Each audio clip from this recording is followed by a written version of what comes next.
Empezamos. Sí. Hola. Buenos días. Gracias a todos por aguantar aquí.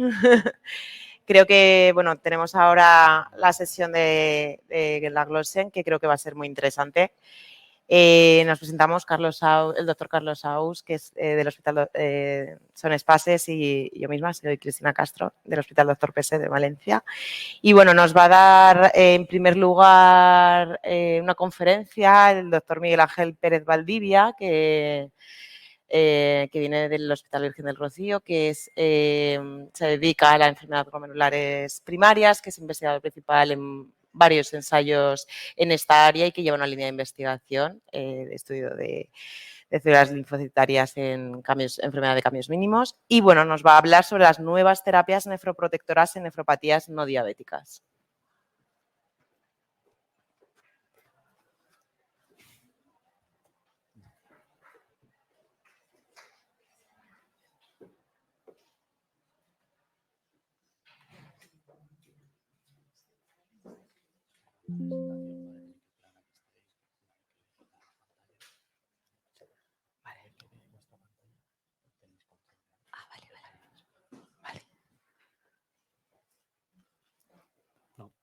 Esto no es lo que es. No, Esto no me lo he preparado, ¿eh?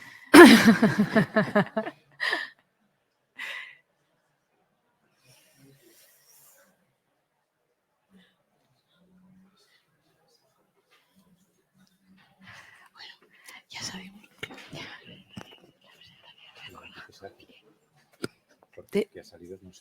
No, es que tendrá que clicar.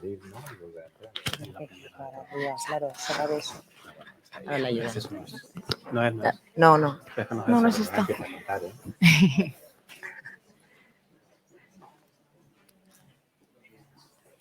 Es que no la tenéis cargada, ¿o qué? Aquí.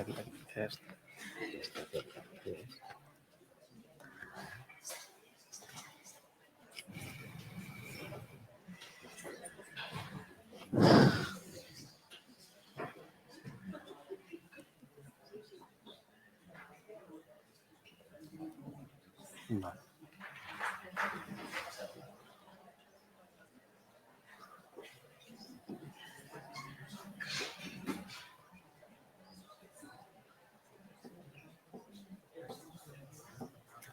Ahora sí. Muy bien. Buenas tardes. Lo primero, agradecer a la organización invitarme a dar esta charla en terapias de protección renal en patología no diabética. Estos son mis conflictos de intereses. Y bueno, los que hicimos la transición de niños a adolescentes en los años 80, yo por lo menos en concreto tenía como ídolo a Tina Turner, fue el primer disco que compré y como todos sabéis, pues bueno, fue una época bonita, vivíamos sin reggaetón, se podía ser feliz. Sabéis que Tina Turner tenía enfermedad renal crónica y estaba trasplantada, ¿no? Hay una entrevista en internet muy curiosa porque ella tiene un ictus en el año 2009. Entonces, bueno, pues ahí se detecta que tiene enfermedad renal, la ve un nefrólogo, pues le dice las cosas tal y como están, pero ella lo niega, ¿no? No acepta la enfermedad y se va a un homeópata renal, su especialidad desconocida por mí, que está en Francia, ¿no? Y le trata con sus cosas y al año siguiente ella vuelve a su nefrólogo de Suiza, al de verdad, pero no porque se encontrara mal, sino era, te voy a demostrar lo bien que me ha ido. Mal. La cosa estaba fatal, inició diálisis y posteriormente se trasplantó, sabéis, del marido.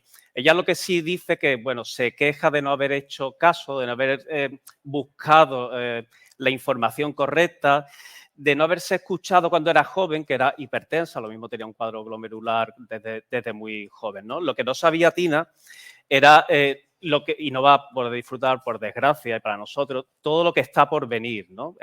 Vamos a tener senolíticos que inhiben la apoptosis de célula tubular, medicación que vamos a conseguir preservar la expresión de cloto, modulación de la microbiota. Esto no es tan nuevo, ya hay incluso ensayos que me hace gracia esta revisión de Adrián Ramos que dice que, bueno, que estos ensayos solo se pueden hacer en Japón porque esta es la cantidad de pastillas que hay que tomarse que solo un país disciplinado como ese lo puede llevar a cabo, ¿no?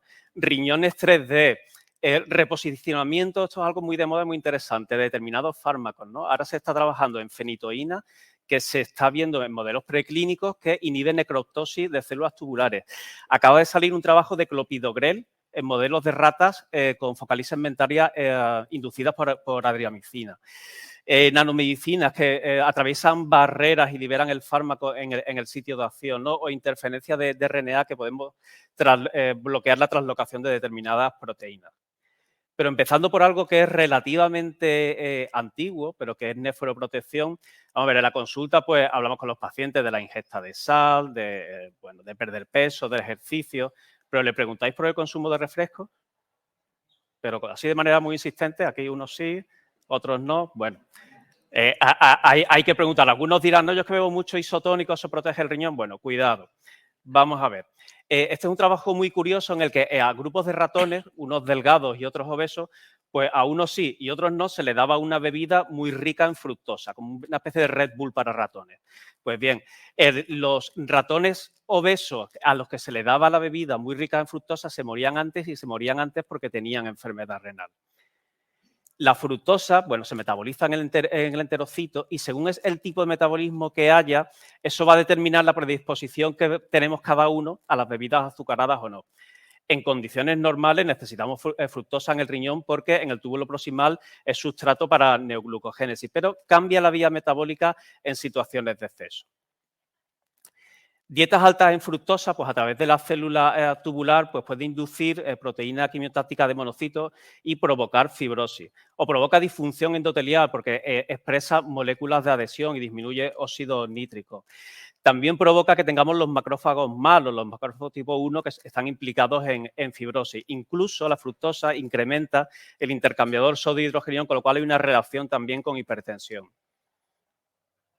La fructosa puede provocar, en situaciones de daño renal previo, algo que es conocido en cáncer, ¿no? Menos conocido a lo mejor en riñón, que es el efecto Warburg. La fructosa lo que provoca es un cambio de oxidación en la mitocondria a glucólisis. ¿Por qué es malo esto? Porque dentro de los productos finales de esta vía metabólica está el lactato, que el lactato va a ser un sustrato para los macrófagos y vamos a tener fibrosis renal. Todo esto de la fructosa era un gancho para hablar un poquito de ISGLT2, pero no voy a hablar de DAPA-CKD, ni EMPA-KIDNEY, ni nada, porque lo sabéis perfectamente. Pero ¿cuáles son efectos beneficiosos en esta vía metabólica en concreto de la inhibición de este cotransportador? Pues previene el switch de oxidación lipídica a glucólisis, el incremento de cuerpos cetónicos que producen estos fármacos reduce la glucólisis, la fructoquinasa, que es una enzima clave en el metabolismo de la fructosa, se expresa en los mismos sitios que SGLT2 y los inhibidores de SGLT2 pues reducen la cantidad de glucosa que se transforma en fructosa. No sé si habéis leído un trabajo muy curioso, muy reciente, en un modelo de ratón de nefritis lúpica. A unos se le trata con empagliflozina y a otros no. El primer hallazgo así curioso es que hay una colocalización de SGLT2 con sinaptopodina. Por supuesto, en este modelo de nefritis lúpica, porque la charla es patología no diabética, hay reducción de proteinuria, hay aumento de expresión de podocina y nefrina en estos ratones lúpicos tratados con EMPA. De manera muy curiosa, dicen los autores que tienen menos anti-DNA de doble cadena, los tratados con empagliflozina, pero no queda muy claro el mecanismo de acción y disminuye la actividad de complemento, bloquea inflamasomas y aumenta la autofagia, un mecanismo protector en los tratados con empagliflozina. Este es otro trabajo también del efecto de ISGLT2 en patología no diabética en ratones a los que se le da un tóxico, albúmina sérica bovina, con placebo, con DAPA y con lisinopril. Lo primero es que, claro, los tratados con el tóxico, pues lógicamente tienen una disminución de la expresión de nefrina y cuando tratamos con DAPA y lisinopril, pues se limita el daño podocitario, aumenta la expresión de nefrina, se limita la expansión mesangial y, de nuevo, bloqueamos también infiltración macrofágica. Hay una localización idéntica de SGLT2 con nefrina y una cosa que hay que conocer y que es curiosa, que la región promotora de SGLT2 comparte secuencia con el factor nuclear kappa. Cuando yo en situación de albuminuria tengo sobreexpresión de factor nuclear kappa, va a haber un aumento de expresión en podocitos de SGLT2 que me va a captar más glucosa y esto me va a producir un desorden en el citoesqueleto podocitario, ¿no? Sería otro mecanismo de protección. La autofagia, bueno, pues todos sabéis lo que es. Cuando yo tengo moléculas dañinas dentro de la célula, pues se es capaz de generar una membrana que la envuelve, ¿no? Que es la autofagosoma, que la transporta al lisosoma para destruirla. Empaglifosina también promueve la autofagia en podocitos, en este caso en ratones diabéticos, a través de la vía mTOR, y espironolactona también puede promover la autofagia en podocitos. Hablando del efecto protector del antagonismo del receptor mineralocorticoide, yo voy a tener activación podocitaria de este receptor no solo en diabetes, en cualquier situación de proteinuria que tenga o de hipertensión.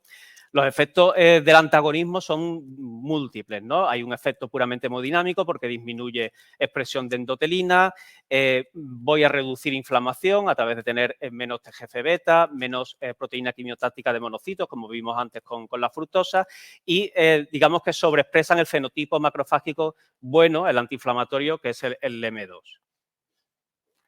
¿Por qué protege en el podocito el bloqueo antialdosterónico? Pues bueno, la clave puede ser una proteína que se llama la sirtuina.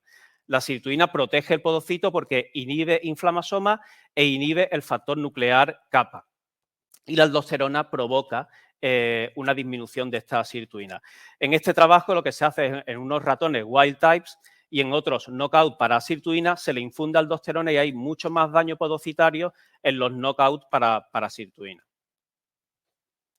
Sin embargo, aunque todos lo utilizamos continuamente, cuando se hace una búsqueda, pero exclusivamente para patologías no diabéticas, hasta hace muy poco tiempo, no os creáis que había demasiados trabajos. Este es un trabajo que se puede calificar de humilde, son 40 pacientes con 26 enfermedades glomerulares primarias. Se daba epleronona sobre un bloqueo previo en un 77% del sistema renina-angiotensina y el efecto era modesto, solo una reducción de un 14% de proteinuria. Es verdad, y esto bueno, entronca un poco con el trabajo de Caravaca, por ejemplo, que hay un aumento significativo de albúmina.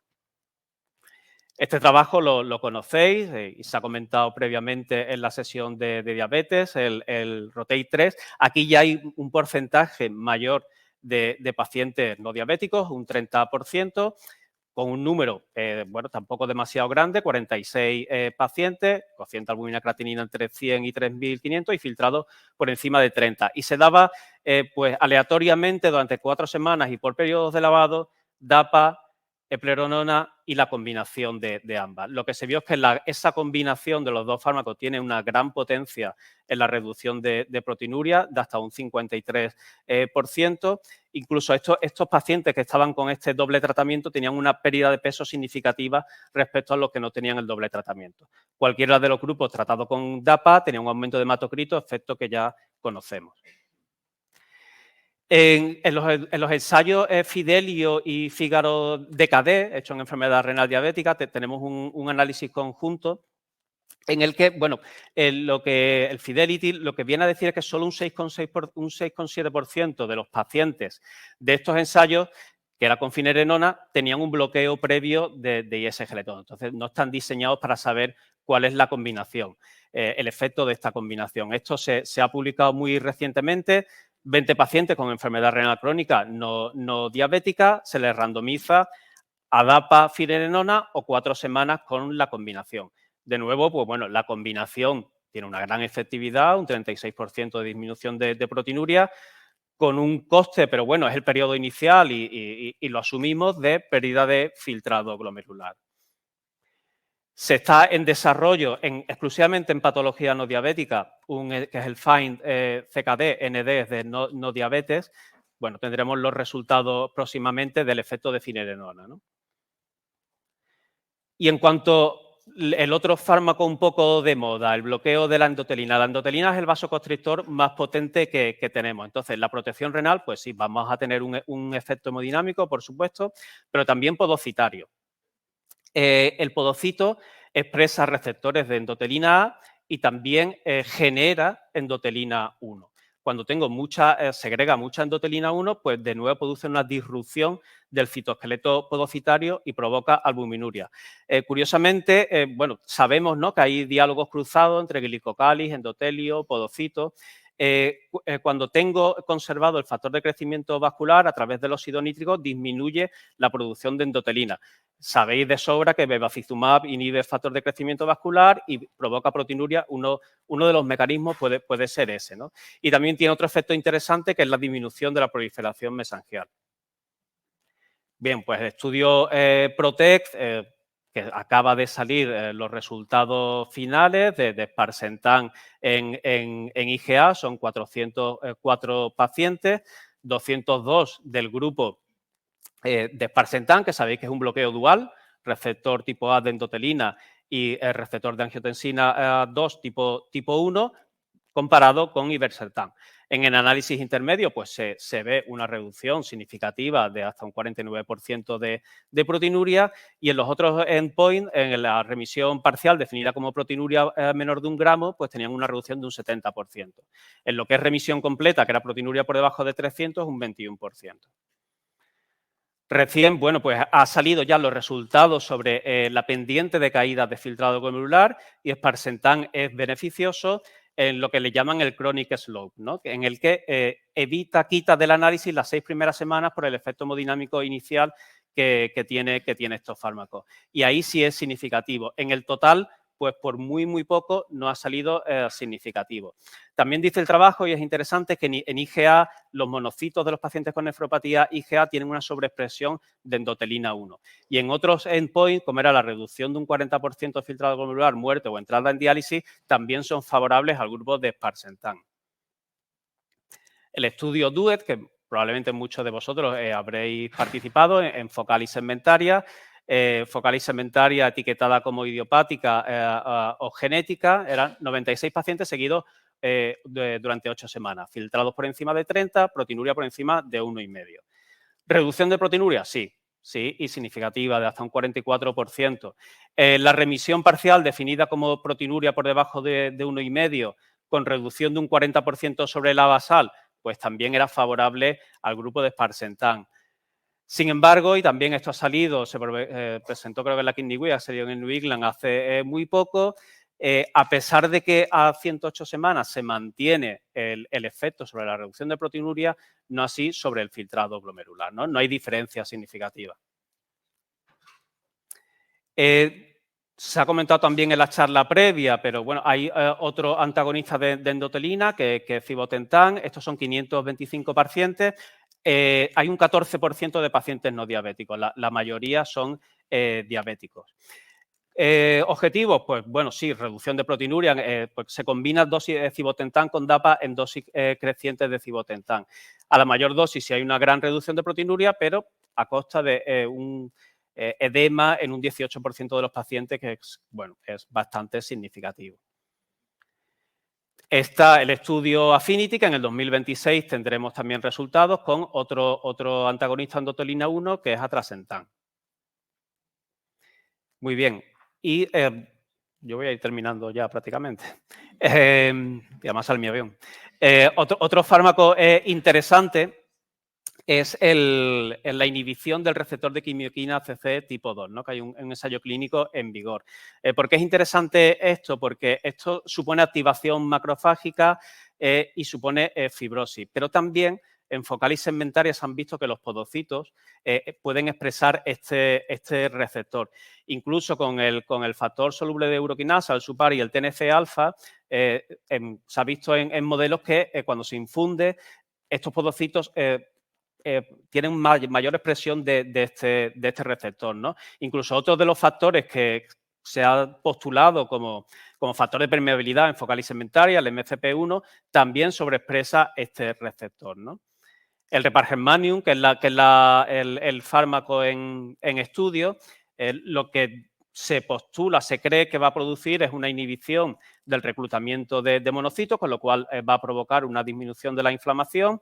Este receptor funciona de manera conjunta con el receptor de angiotensina. Es un dímero y entonces hay que bloquearlo conjuntamente, ¿vale? Porque hay señales cruzadas entre ellos. Veremos los resultados que esto tiene. Tenemos multitud de ensayos, de dianas en vigor. Sería imposible hablarlos todos. Otra cuestión, por ejemplo, que se puede hablar y que es interesante es el bloqueo del complemento, pero no solo en enfermedades inmunomediadas, ¿no? Como la IgA, que estamos envueltos en multitud de ensayos. Hablaba ayer el doctor Praga de bloqueo de complemento en diabetes, ¿no? Los que os dediquéis al trasplante, pues bueno, en la isquemia reperfusión sabemos de sobra que hay una activación de complemento. En diabetes en concreto lo que se llama es la señalización inmunometabólica. Puede ser otra vía interesante de estudio, por no hablar de GLP-1, que también se han comentado previamente en la charla, en pacientes no diabéticos, que se ha demostrado ya los beneficios cardiovasculares que tiene y que se comprueba también grandes reducciones de proteinuria y yo creo, por lo menos en mi experiencia, incluso por encima de lo esperable para el peso que pierde el paciente. Aquí lo que vamos a tener es problemas de financiación probablemente. Conclusiones, pues conclusiones pocas. Se comentaba en las charlas de diabetes que vivimos un periodo de luna de miel para los ensayos y es verdad, pero yo creo que estamos todavía al principio. Hay mucho por saber. No sé si vamos a terminar con los cardiólogos, ¿no? Con los pilares de la insuficiencia cardíaca, pues algo parecido para la enfermedad renal. Vamos a ver qué paciente tolera tanta combinación de fármacos.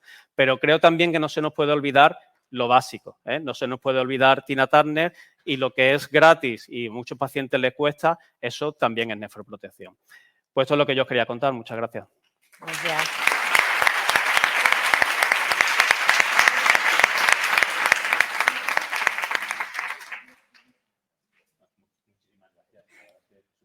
Incluso para mí, que soy patólogo y no me entero de nada. ¿Tenéis alguna pregunta, el público? Ah, sí, ahí, por favor. Bueno. El micro. ¿Alguien se le puede acercar? Si no, acércate, Gemma. Y... Claro. Muchas gracias. Muchas gracias por la presentación. Teníamos todos muchas esperanzas con el Sparsentan porque parecía que era una molécula que no solamente tenía efecto hemodinámico, sino que podía tener algún efecto sobre el podocito. Pero las gráficas que han mostrado y que se han publicado en cuanto a descenso de proteinuria son un calco de todos los fármacos que previamente reducen proteinuria.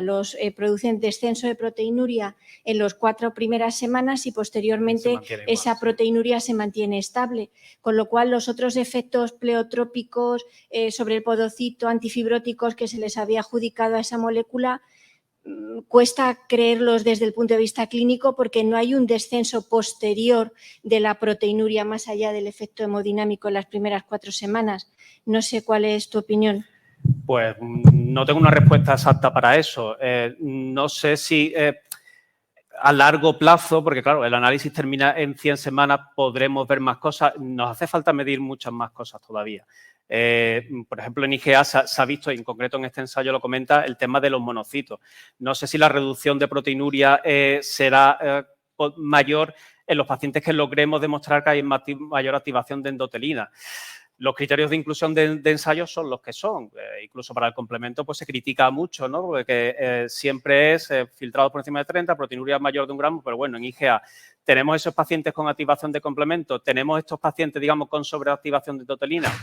Pues no sabemos. Es verdad que la gráfica es el efecto inicial y ahí se mantiene. No lo sé lo que va a pasar. Muchas gracias. Muy bien. ¿Alguna otra pregunta? Yo sí que te quería preguntar, porque aunque lo has dicho todo, ¿tú crees que va a crearse o se tendrá que explorar, añadir estos tratamientos y crear un perfil en qué pacientes puede ir mejor o no? Y si esto, igual que ahora se está viendo en glomerulares, puede trasladarse a lo mejor en otras enfermedades renales hereditarias proteinúricas en las que se podrá explorar si puede tener este efecto. Los efectos hemodinámicos, pues se espera respuesta independiente de la patología que vaya a tener. Yo uno de los problemas que veo con esto es, por ejemplo, el Sparsentan en focal, ¿no? Pues no ha salido, ¿no? A pesar de la reducción de proteinuria, claro. es que tenemos que avanzar en definiciones más apropiadas que es focal. Es que ahí hay un fondo de saco donde se meten pacientes que no es lo que entendemos por focal e idiopática, ¿no? Entonces, es que tenemos que reclasificar las enfermedades glomerulares hacia algo más patogénico y a lo mejor ahí pues el diseño de los ensayos mejora y podemos sacar conclusiones más adecuadas, ¿no? No lo sé. Muy bien. Pues nada, muchas gracias, Miguel Ángel.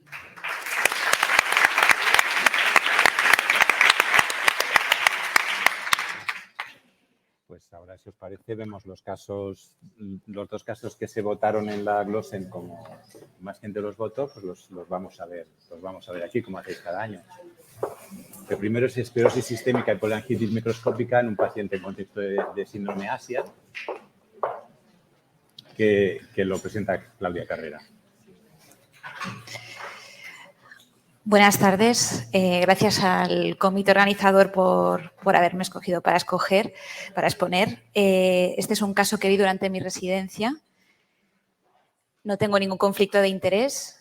Entonces, la paciente de este caso clínico es una mujer de 45 años que no tenía antecedentes de interés, salvo que por razones estéticas se sometió a una mamoplastia de implantes de silicona a los 40 años. 3 años más tarde presentó una rotura espontánea de su implante mamario derecho, pero no se llegó a explantar ni a hacer ninguna intervención en ese sentido. Y 1 año más tarde se diagnosticó por reumatología de la privada de esclerosis sistémica difusa tras desarrollar clínica de fatiga crónica, poliartralgia, fenómeno de Raynaud y disfagia con positividad para anticuerpos antitopoisomerasa. Se inició tratamiento con prednisona y metotrexato, que la paciente discontinuó 1 mes antes de consultar, que la conociéramos nosotros, por intolerancia digestiva al tratamiento. Y ya 4 meses antes de consultar ya tenía fracaso renal.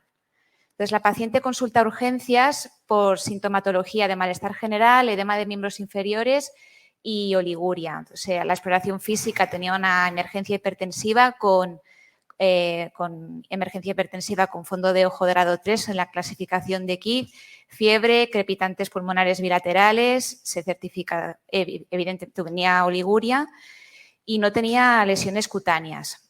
Entonces, analíticamente tenía un fracaso renal muy importante, con algo de hiperpotasemia, con acidosis metabólica y anemia, sin trombopenia, tenía proteinuria de rango nefrótico y sedimento activo. Y ampliando el estudio, no había datos de microangiopatía trombótica a nivel de sangre periférica, el complemento era normal y tenía positividad para anticuerpos ANCA con patrón anti-MPO, junto a la positividad de los anticuerpos antitopoisomerasa que ya estaban descritos. Entonces, este caso se diagnosticó durante el plan de contingencia de COVID y se hizo un TAC de entrada donde destacaban los siguientes hallazgos. Tenía infiltrados pulmonares bilaterales que posteriormente la paciente se complicó, requirió de ingreso en UCI y se diagnosticó de hemorragia alveolar por broncoscopia. Además, derrame pleural y pericárdico importante que requirió de pericardiocentesis. Y además se veía la prótesis mamaria derecha rota, infiltrados a nivel de la cadena mamaria y de la cadena axilar derechas. De un momento de estabilización de la paciente se realizó una biopsia renal donde en el 100% de los glomérulos había una proliferación extracapilar de características fibrocelulares.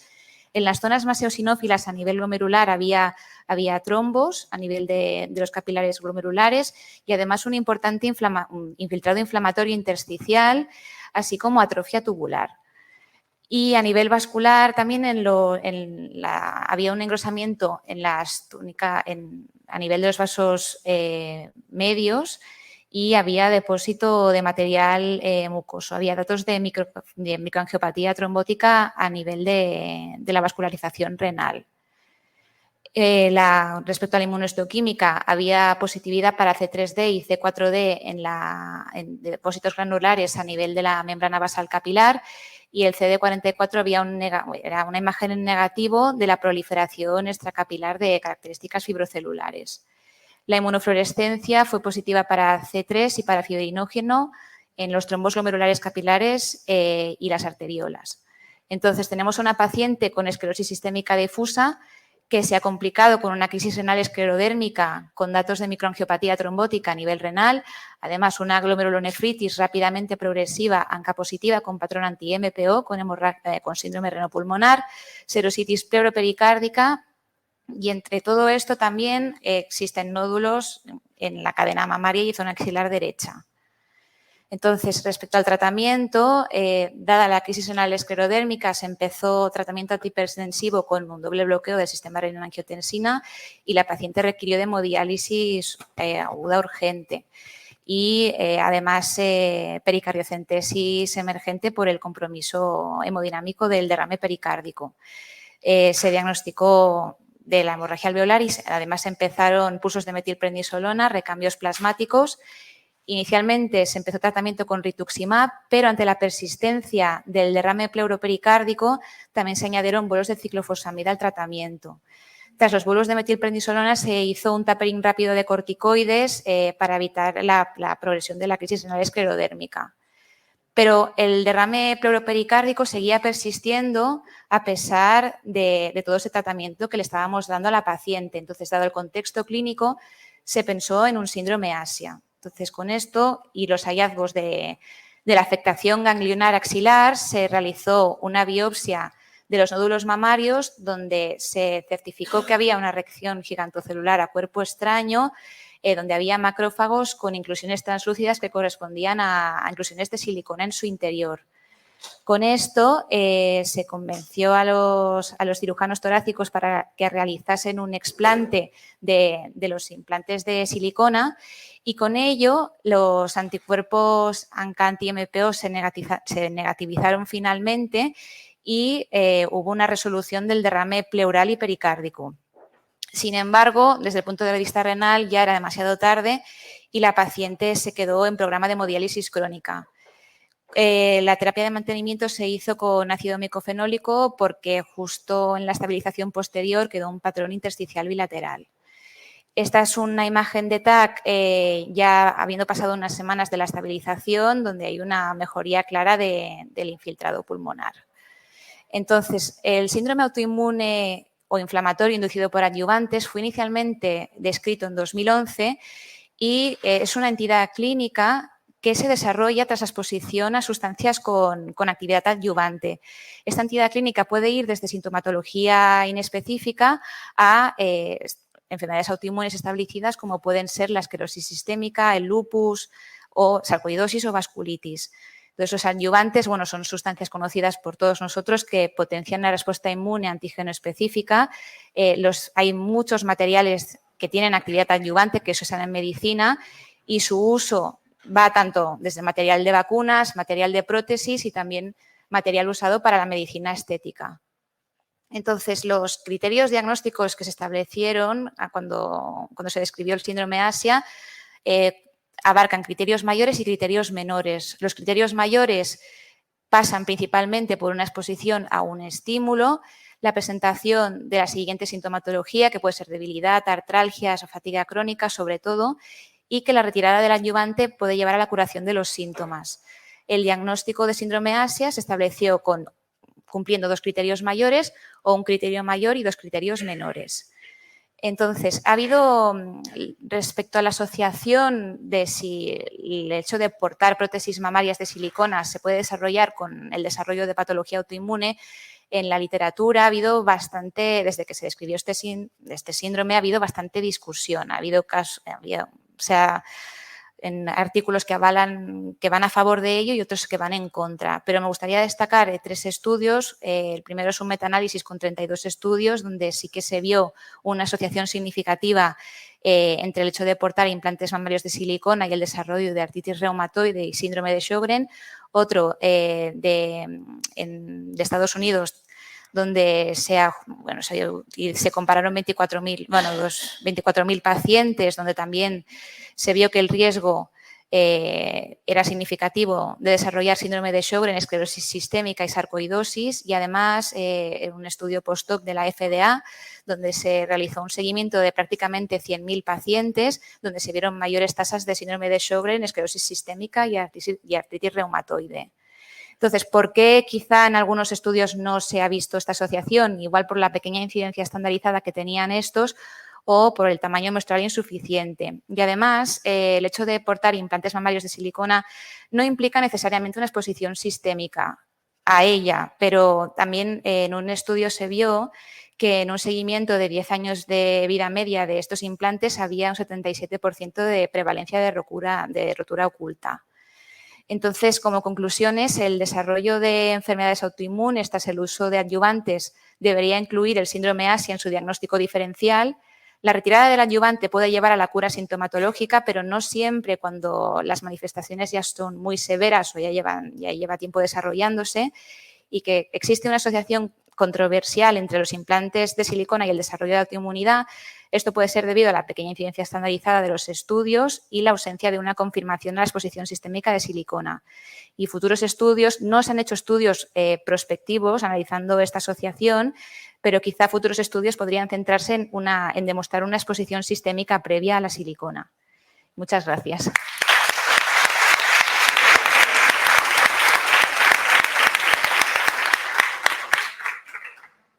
Muy bien, muchas gracias. ¿Alguna pregunta en la sala? No sé si lo has dicho, no te he oído bien.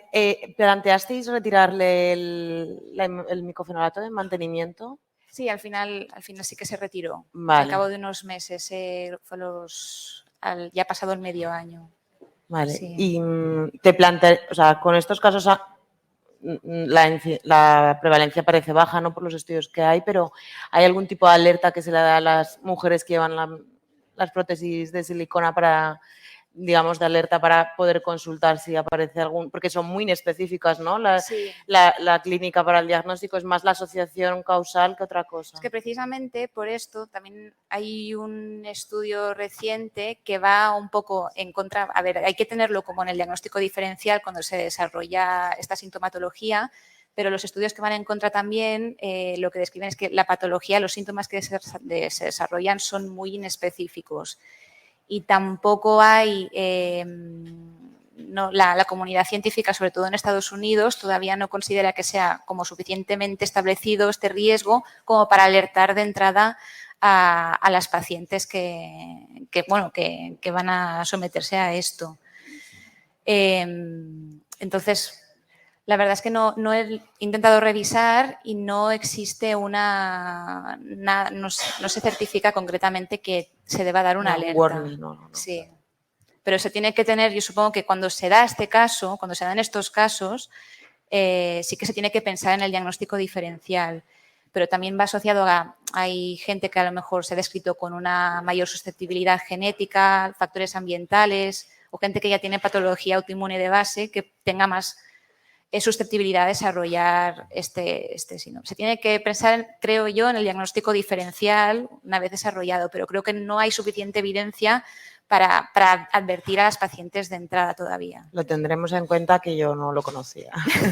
Yo creo que va a haber más casos de estos porque cada vez hay más implantes y no solo de silicona. Hay implantes que son permanentes, como la silicona o los aceites vegetales, que teóricamente ya no se tienen que poner, pero yo soy dermatopatólogo y lo veo muchas veces. Implantes, por ejemplo, de silicona líquida, que claro, lo que sale del implante mamario es la silicona líquida, que es la que se puede ir a otro sitio, ¿no? Se puede hacer embolismos pulmonares, puede hacer embolismos a otros sitios.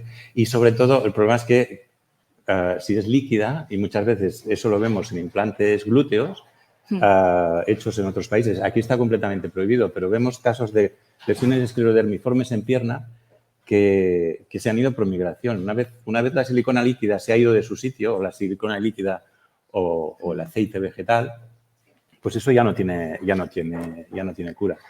Y también es curioso que incluso en algunos fillers no permanentes, como el hialurónico, que teóricamente, bueno, seguro que aquí en la sala hay gente que la lleva porque es súper frecuente.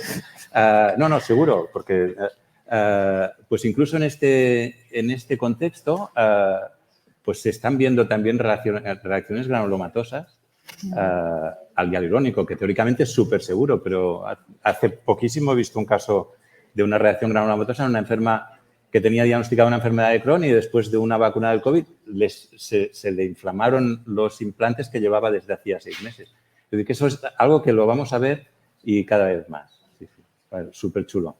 Sí.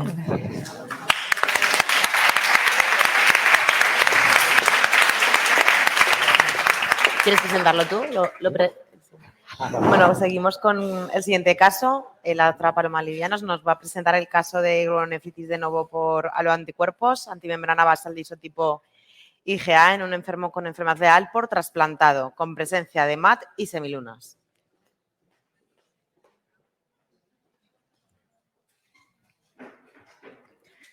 Bueno, lo primero, me sumo a mi compañera los agradecimientos de que podamos presentar este caso, porque al final os lo presento yo, pero es un ejemplo de trabajo multidisciplinar, incluso interhospitalario.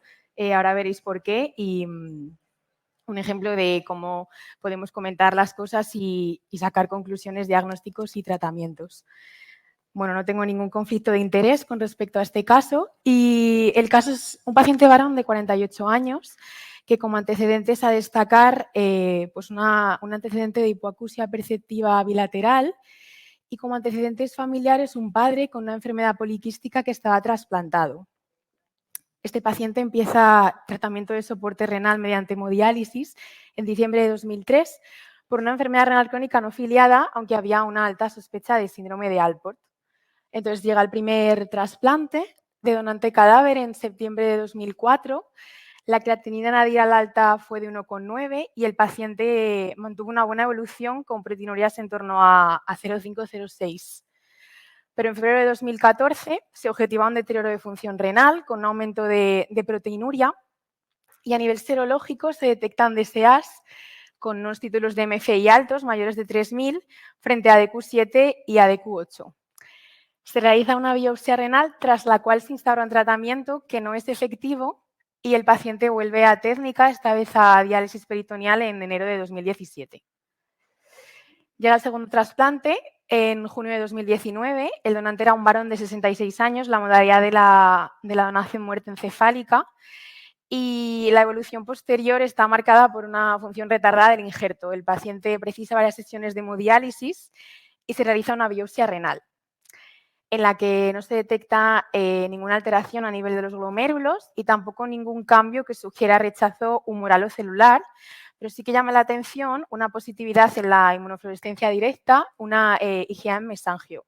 Entonces, si volvemos para atrás, veríais en la diapositiva que, bueno, al ser un donante de criterios expandidos, en nuestro hospital se realizó una biopsia que fue apta, un score 2, pero sí que ya tenía esta IgA en mesangio, por lo que se orientó como una transmisión del donante.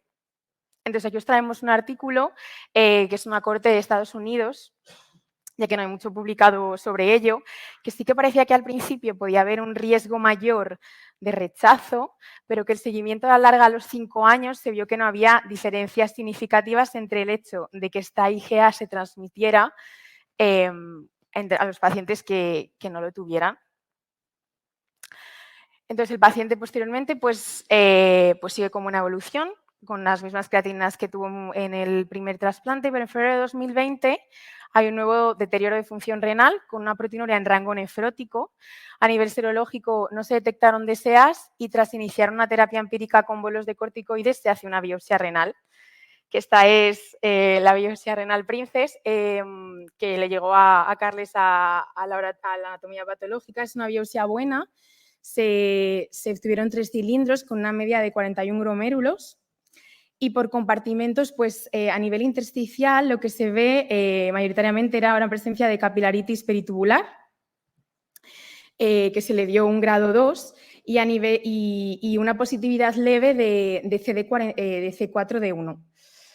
A nivel glomerular, pues se objetivaron presencia de dobles membranas en varios de los glomérulos y dilataciones aneurismáticas en los capilares, incluso llegando a ver este material eosinófilo pálido que era bastante subjetivo de trombo, que sí que se confirmó con el CD61. Incluso ese objetivo, como podéis ver arriba en el corte superior izquierdo, un glomérulo infartado. Entonces, 7 de las 41 semilunas, 7 de los 41 glomérulos presentaban semilunas incipientes. Y a nivel de microscopía electrónica, lo que se confirmó fue pues, la presencia de capilaritis peritubular, algo de multilaminación de la membrana basal, incluso algo de edema subendotelial, sin objetivar ningún depósito electrodenso. A nivel de inmunofluorescencia, una positividad muy marcada, lineal para IgA. Y aquí está otra foto que es impresionante. Y el resto de marcadores inmunológicos fueron negativos. El resto eran muy leve. Entonces, después de todo lo que se vio en la biopsia, pues el resumen fue que este paciente presentaba datos de microangiopatía trombótica, presencia de semilunes epiteliales e IgA lineal y una capilaritis peritubular y una positividad leve para C4D1. En un paciente, como nos acordamos, que tenía una alta sospecha de síndrome de Alport. Entonces, hay un bajo porcentaje de pacientes Alport trasplantados que pueden desarrollar una enfermedad antimembrana basal glomerular en su aloinjerto y que, aunque clínicamente es indistinguible del síndrome de Goodpaster, sí que hay diferencias entre las dos, sobre todo a nivel de anticuerpos. El síndrome de Goodpaster, lo que nos encontramos son unos autoanticuerpos contra el dominio NC1 de la cadena alfa-3 del colágeno 4 y el epítopo ante el que se reacciona está críptico, necesita disociación mediante una infección, una exposición a un tóxico para que se disocie y se pueda reaccionar contra él. Y en cambio, el Alport trasplantado, lo que nos encontramos son aloanticuerpos contra la cadena alfa-5 o la alfa-3, en algunas ocasiones contra ambas, y el epítopo se encuentra en la superficie del protómero. Entonces, aunque se ha descrito que la enfermedad clásica estaba mediada por IgG, ya hay varios casos descritos en la literatura que están mediados por IgA.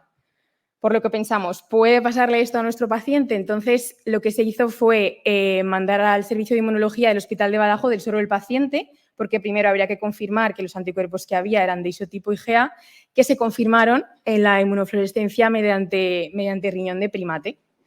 Y si sabemos que tenemos anticuerpos, ¿contra qué están reaccionando? Pues bueno, aquí tenemos al doctor Juan Saus, que los compañeros le mandaron el caso. Él es el descubridor en el 88, él y su equipo del autoantígeno de Goodpaster y de la proteinquinasa que fosforila su región N-terminal divergente y han estado investigando con su grupo con respecto a esto. Entonces, una de las pruebas que realizaron fue este Western blot de polipéptidos recombinantes correspondientes a las cadenas del colágeno 4 que estaban marcadas con FLAG en su dominio C-terminal.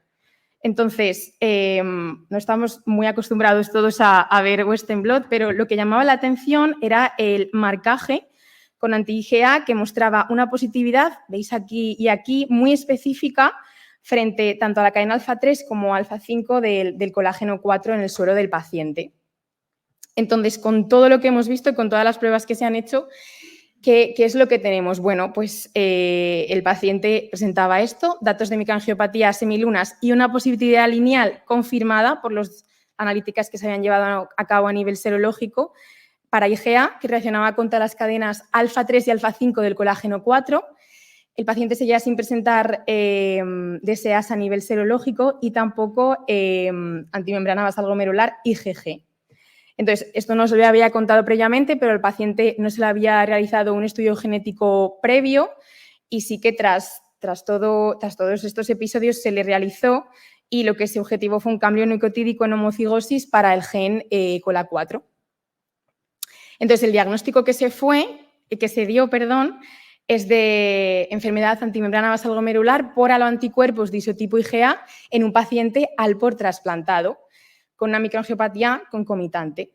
En la gráfica de la derecha podéis ver la evolución de la función renal y de la proteinuria después de que se le diera toda la tralla de tratamiento que podéis ver ahí, que incluyó pues, eculizumab 4 dosis, recambios plasmáticos con administración posterior de inmunoglobulinas, 2 dosis de rituximab e incluso se inició ciclofosfamida.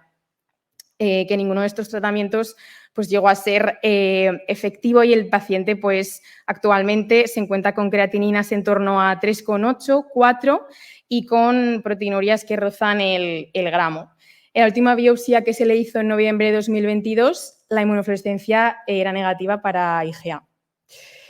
Entonces, unos recuerdos del síndrome de Alport, porque como sabéis es la segunda enfermedad renal hereditaria más frecuente, que se produce una mutación en los genes del colágeno tipo 4 y en las cadenas alfa 3, alfa 4 y alfa 5, que lo que provoca es un fallo en la conformación del heterotrímero de la membrana.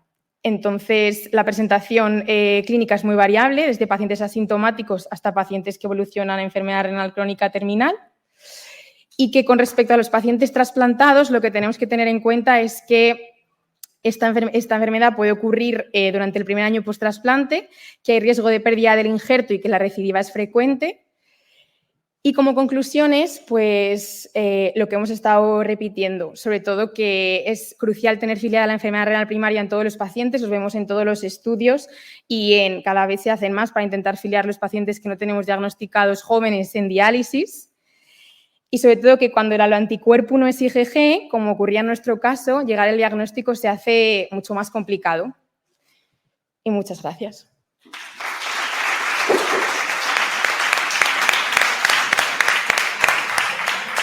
Bueno, muchas gracias, Paloma. El caso es súper bonito. Todo. ¿Alguna pregunta de la sala? Una pregunta por David Illa, porque eso de cocina la IgA y no la... Ah, pregúntale a ella. Ah, no. No lo sé. Ah. Sí, sorprende.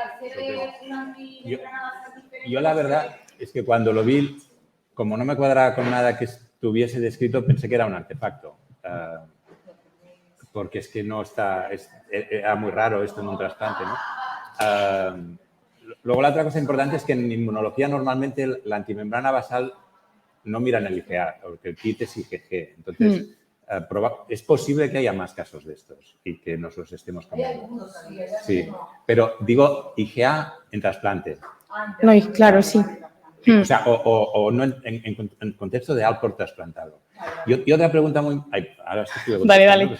Pero bueno, es que el caso me lo estudio mucho. Otra interrogante muy gordo es...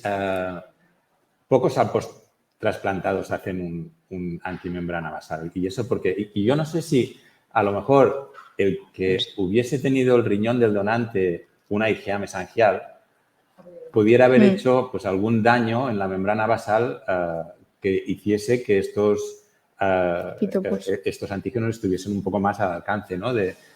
No que tuviese que ser IgA, sino que la IgA, o sea, que este riñón trasplantado ya tenía algún daño en la membrana basal. Yo no sé si esto puede haber tenido algo que ver y la pregunta mía para vosotros sería, ¿en vuestro hospital hacéis inmunofluorescencia directa en las biopsias de donante añoso? Como no le digas a lo mejor a la cartóloga... Si no hay una sospecha. ¿No? Porque yo creo que es buena... Nosotros sí lo hacemos y yo creo que es una buena práctica, sobre todo para rescatar dudas que te pueden venir pues cuando un riñón no acaba de arrancar y tú lo ves normal. A veces, sencillamente, es que le has transmitido una IgA. Tenemos bastantes, ¿eh? También es que en Mallorca es bastante frecuente. ¿Te acuerdas que yo creo... Del padre, de que te he oído que en la glosen lo preguntas después. No sé si se puede abrir la presentación. Es que hay una diapositiva encriptada, porque es con respecto a esto, porque ahora se han hecho varios estudios y se ha visto que la mutación en poliquístico... Sí, tengo justo una. A ver. Ay, no.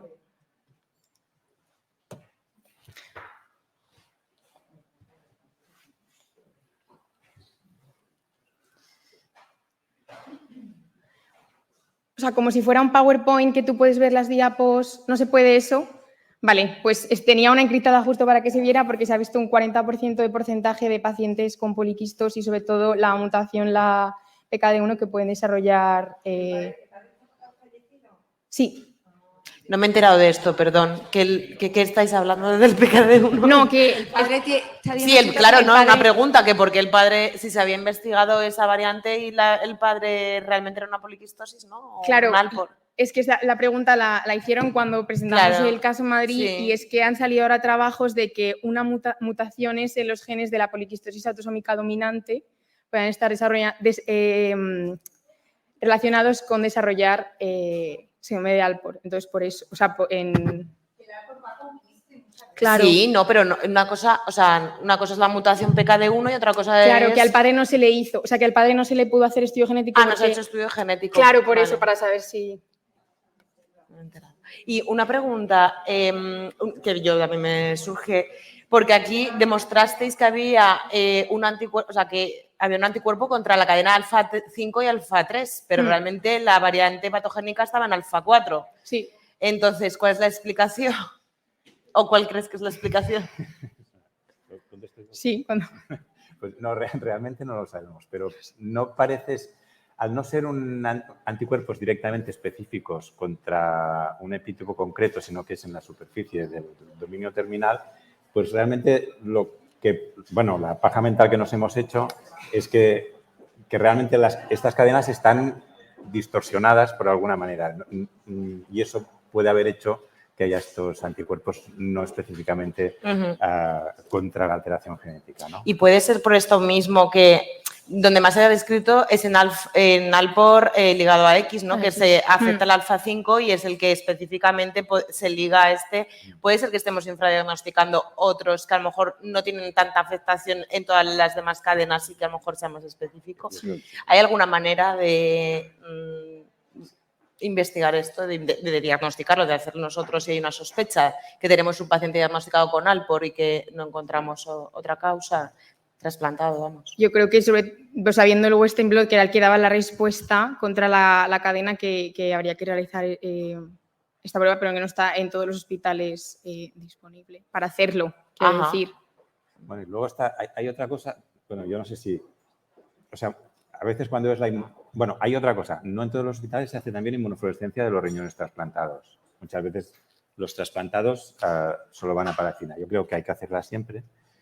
Y hay otra cosa también, que si tú ves una inmunofluorescencia de un riñón trasplantado y te sale un poco de IgG lineal, pero no ves ninguna similuna, yo hasta ahora hacía como que no lo había visto. Porque no sabes qué significado tiene y no está escrito, ¿no? A lo mejor sí que habría que empezar a reportar siempre que hayamos una inmunofluorescencia, aunque sea débil, en un riñón trasplantado con inmunofluorescencia, reportarlo y a lo mejor así podríamos llegar a coger un poco más de evidencia de que haya más. Ya, que pueden pasarse. Muy bien. ¿Alguna otra pregunta? Muy bien, pues gracias. Damos por concluido.